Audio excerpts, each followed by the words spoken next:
ตอนนี้เกรซอยู่ที่หมู่บ้านจูมาลึกคือซึกนะคะเป็นหมู่บ้านที่อยู่ไม่ไกลจากตัวเมืองบูรซาเท่าไหร่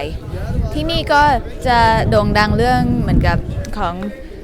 บ้านที่ดูเก่าๆแล้ว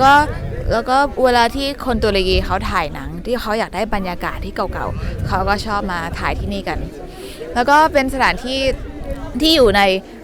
เห็นไหมคะอยู่ในยูเนสโกถือว่าเป็นที่หนึ่งที่เขารักษาไว้ว่าเป็นที่ประวัติศาสตร์ของตุรกีถ้าเดินไปตามถนนก็จะเห็นว่าเขามีขายของแฮนด์คราฟต์กันนะคะมีคนตุรกีมาขายของที่เขาทำด้วยมือกัน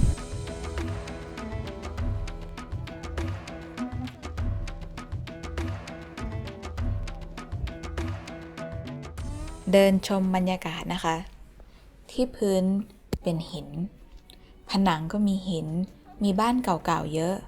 แล้วก็ทางเดินส่วนมากจะเป็นเหมือนกับทางแคบ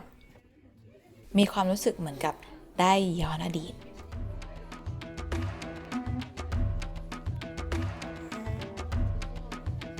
ที่สองข้างถนน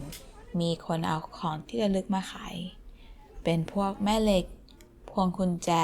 แล้วก็โพสการ์ดต่างๆ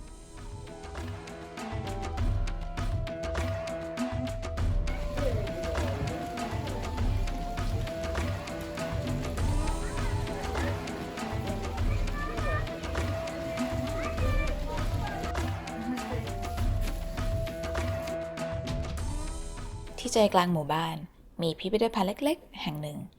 ที่จัดแสดงสิ่งของที่คนตุรกีใช้ในสมัยก่อนในสมัยออตโตมันซึ่งบ้านนี้ก็เหมือนกับเป็นบ้านจำลองของห้องต่างๆที่มีคนอยู่เหมือนกับว่าเขาอยู่ยังไงมีเสื้อผ้าเก่าๆมีแบงก์โน้ตเก่าๆมีบาลากูมีหนังสือโต๊ะเก้าอี้เตียงเก่าๆที่คนในสมัยก่อนใช้จริงๆ